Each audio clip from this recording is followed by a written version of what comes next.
કચ્છમાં વહેલી સવારે પાકિસ્તાનનું નાપાક કૃત્ય ફરી એકવાર સામે આવ્યું। સરહદી વિસ્તારોના ગામડાઓ પર ડ્રોન હુમલાનો પ્રયાસ થયો। અબડાસાના નાની દુફી ગામમાં પાકિસ્તાની ડ્રોન તોડી પડાયું। એર ડિફેન્સ સિસ્ટમથી પાકિસ્તાની ડ્રોનને તોડી પડાયું। આ ઘટનાનો લાઈવ વિડીયો સોશિયલ મીડિયામાં વાયરલ થયો છે। ડ્રોનનો કાટમાળ શોધવાનો હાલ તો પ્રયાસ ચાલી રહ્યો છે। TV13 ગુજરાતી વાયરલ વિડીયોની પુષ્ટિ નથી કરતું।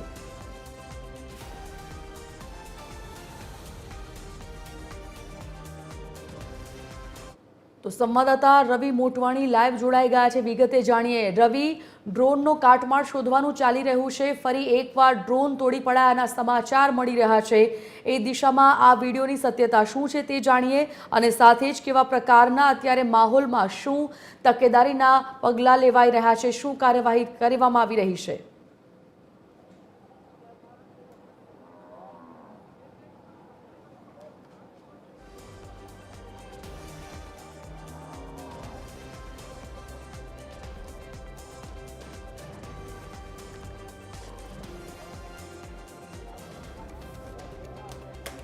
जी જરૂરથી જણાવી દઉં જે વાત કરીએ પાકિસ્તાનની નાપાક હરકતોની તો પાકિસ્તાન દ્વારા સતત જે સરહદી વિસ્તારો છે ત્યાં ડ્રોન વડે હુમલા કરવાના પ્રયાસ કરવામાં આવે છે। ભારતીય સેના દ્વારા તે તમામ હુમલાઓને નિષ્ફળ બનાવવામાં આવી રહ્યા છે।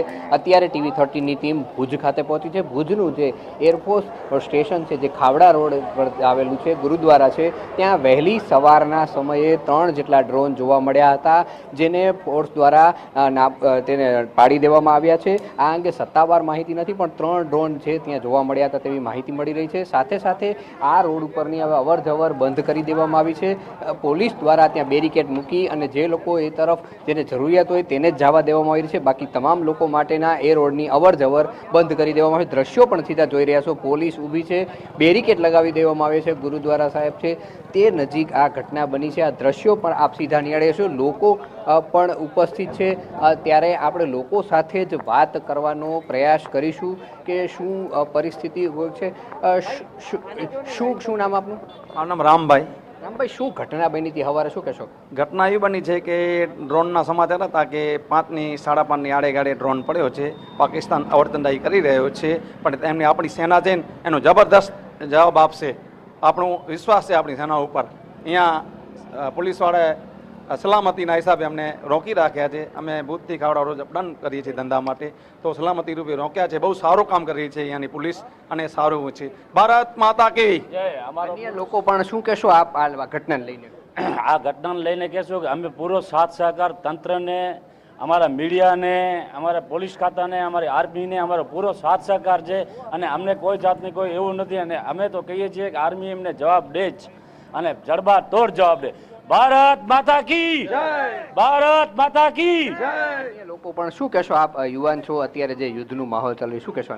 અમે તો એક જ વસ્તુ કહેવા માંગીએ છીએ કે આપણે આર્મી ઉપર ગર્વનો અનુભવ કરવો જોઈએ કે 400થી વધારે ડ્રોનનો હુમલા થયા છતાં પણ આપણે અહીંયા કોઈ પણ સિવિલિયન્સને નુકસાન નથી થયું, એક પણ ડ્રોન અંદર નથી આવ્યું, બધું આપણે નાકામ કર્યું છે।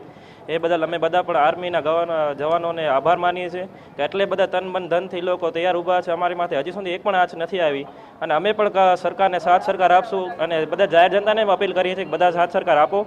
જય હિન્દ, જય ભારત। અન્ય લોકો પણ શું કહેશો આ ઘટનાને લઈને અત્યારે જે બની છે?